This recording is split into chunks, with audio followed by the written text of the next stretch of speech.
Kuasa hukum Gaga Muhammad sebut Laura sempat minta 12,5 miliar rupiah.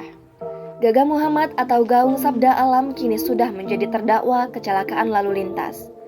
Gaga dinyatakan terdakwa karena dianggap lalai berkendara dan mengakibatkan selebgram Laura Anna lumpuh. Kuasa hukum Gaga Muhammad, Fahmi Bahmid membeberkan bahwa sebelum kasus ini dibawa ke ranah hukum, selebgram Laura Anna telah melayangkan 3 kali somasi kepada kliennya untuk menyelesaikan masalah. Menyelesaikan masalah yang dimaksud yakni Gaga Muhammad diminta Laura memberikan uang ganti rugi kecelakaan sebesar 12,5 miliar rupiah.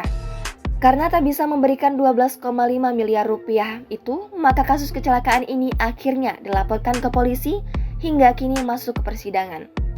Fahmi mengatakan Gaga ikut turut merawat mantan kekasihnya itu setelah kecelakaan itu terjadi. Dia menyebut sudah 1 tahun berlangsung Gaga merawat Laura Anna secara rutin. Bahkan, kata Fahmi, Gaga sudah berniat untuk menikahkan Laura sebagai bentuk tanggung jawabnya. Namun, ternyata Laura sudah lebih dahulu melaporkan Gaga hingga akhirnya ditahan dan naik ke proses sidang.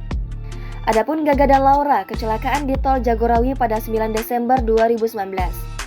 Diketahui sebelumnya, Gaga didakwa pasal 310 ayat 3 Undang-Undang Republik Indonesia Nomor 22 Tahun 2009 tentang lalu lintas dan angkutan jalan. Dengan begitu, Gaga terancam mendapat hukuman penjara paling lama 5 tahun atau denda 10 juta rupiah. Jangan lupa subscribe, share, komen, dan like ya!